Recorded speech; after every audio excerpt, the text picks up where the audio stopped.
Tonight, in her first national television interview since all hell broke loose, Arizona Governor Jan Brewer is here to go on the record. But first, pay very close attention to this. We're going to toughen border security. We're going to do everything we can to make sure that we have strong border controls, because it's not only a question about illegal immigration, it's a question about our security. We have to know who's coming in and out of our country. The American people are angry that the federal government has failed to protect and secure our borders. And they're telling us, get it done, and we will. Secure our borders while at the same time recognize the economic and social reality by providing guest worker programs and giving everyone citizenship who is already in the country and meet a certain criteria. Of course, we need to secure the border. We need to have an employment verification system with a card to identify who's here legally and not legally.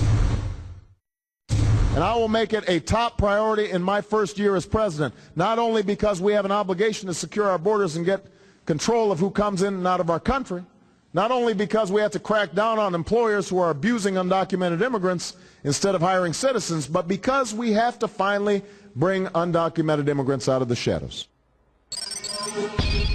Arizona Governor Jan Brewer joins us right now. Governor, I don't know if you heard the mayor and the governor, Secretary of State when she was running for office, I think there was, and President Obama when he was running. Does Arizona feel abandoned by the sort of national leaders on this issue of immigration?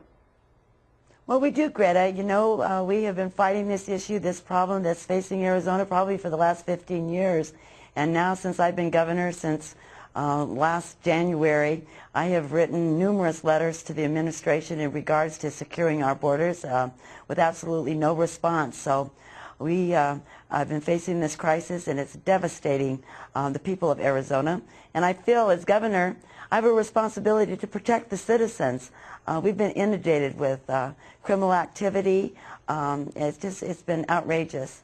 Last night we played a soundbite going back to President Clinton, and also we didn't play a soundbite from President Reagan, but even President Reagan talked about strengthening the borders, and it still hasn't been done. They haven't been secured. Why do you think everybody talks about it, but it hasn't been done? Oh, I have no idea. It's very, very frustrating. And Arizona is, of course, catching the brunt of it all. It is unfortunate because it is illegal. It is their federal responsibility to secure our borders. And, you know, it's not just the illegal immigration that terrorists can come across. They're devastating our ranchers down in southern Arizona, drop houses, kidnapping, automobile accidents, extortion, drugs, the spillover with the drug cartels. We're facing all of it. And we're not going to put up with it any longer. And I hope that now that we've got Senate Bill 1070 signed and ready to go into law, that we'll get somebody's attention. But it is the federal government's responsibility to secure our borders. States cannot sustain it. You know, I don't know whether a court will declare a portion or all of your statute unconstitutional out there. You know, there's one particular part of the statute that has certainly caught many people's eyes. But the President of the United States, President Obama, has described it as misguided. What's your reaction to the President's description? Well, you know, he has a right to say whatever he wants to say, but misguided, I think he's wrong. We have a responsibility, I have a responsibility to the people of Arizona, and I'm sure he's concerned because of the brouhaha and overdramatic comments about racial profiling. I made perfectly clear when I signed the bill that we would not tolerate racial profiling. It's illegal. And in an effort to alleviate everybody's concerns about that, I put out an executive order that AZ Post, the Police Officer Standards and Training Commission, would set the standards of what the designations in the law would mean. You know, so we're not going to have racial profiling. We're going to mirror the federal government's law. That's all that we have done. And our law is exactly like the federal law, and if the feds won't come in and protect us, then we will come forward and protect ourselves. We have no other choice. We have a right, Greta, to feel free in our state and to feel safe. And with what's going on, we have many, many people that feel that they are not safe. What It's sort of an odd twist of fate. The former governor of Arizona is now our Homeland Security Cabinet Officer, Janet Napolitano. Have you picked up the phone to her and said, hey, remember this problem? What can you do to help us down here in Arizona? No, I have not picked up the telephone. I have written her a letter, of course, and I have saw her at a meeting. But she obviously is turning a blind eye to Arizona. She understands what the situation is. She wrote numerous letters when she was governor to the administration looking for help and some relief. And for her to make the comment that she made that the borders are, what was it, that the borders are just as secure, are more secure than they have ever been. Well, they've never been secure. We are a gateway for every illegal immigration and criminal element into the United States.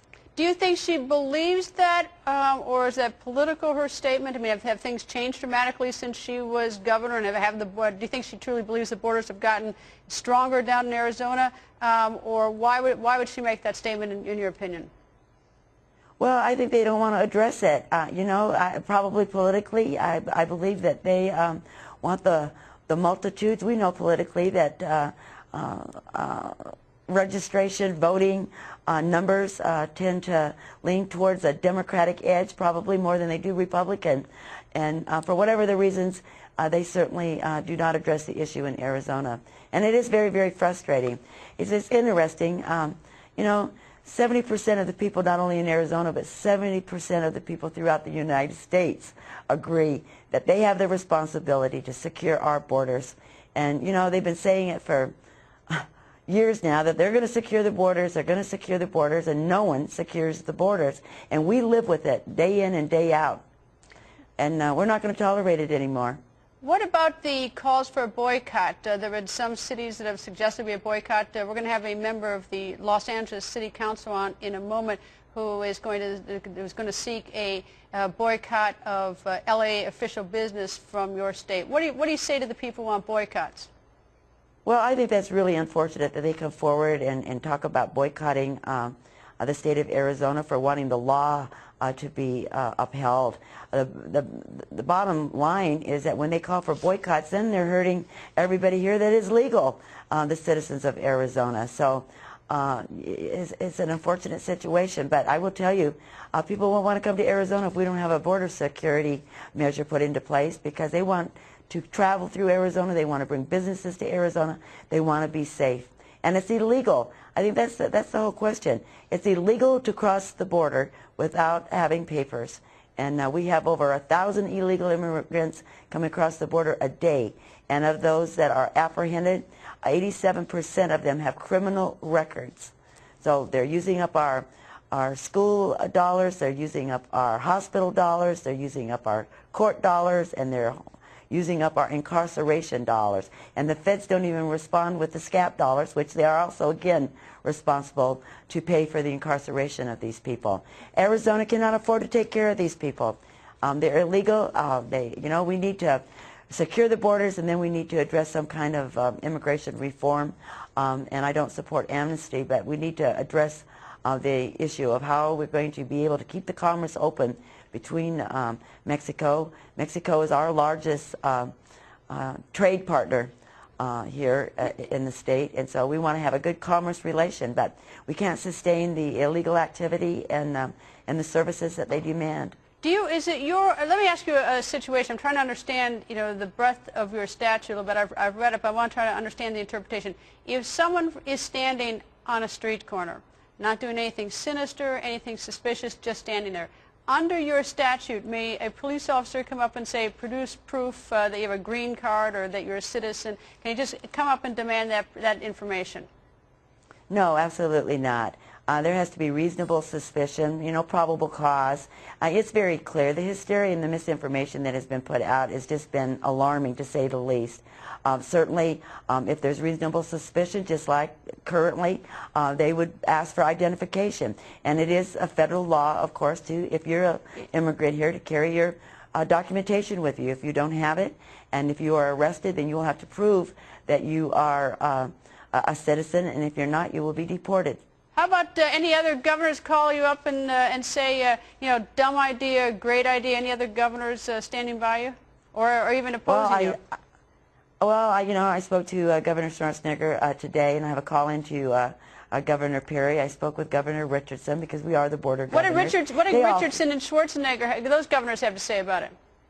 Well, certainly Governor Schwarzenegger understands the frustration that we have with the federal government. It seems like they just never do the job that they're supposed to do, and all of us have been impacted with the illegal immigration and not having the borders secured and dealing Governor with the Richardson? drug cartels. Governor Richardson called, and we had a nice conversation. I think he had a little bit of hesitation, but he understands the issue that we're facing, certainly. Does he anybody that would come to... Does Governor Richardson support you in this? I don't know. You'd have to ask him. All right, then we want, of course, this issue certainly is not going away. Governor, I hope you'll come back as we continue to follow this story. Thank you, Governor. Thank you, Greta.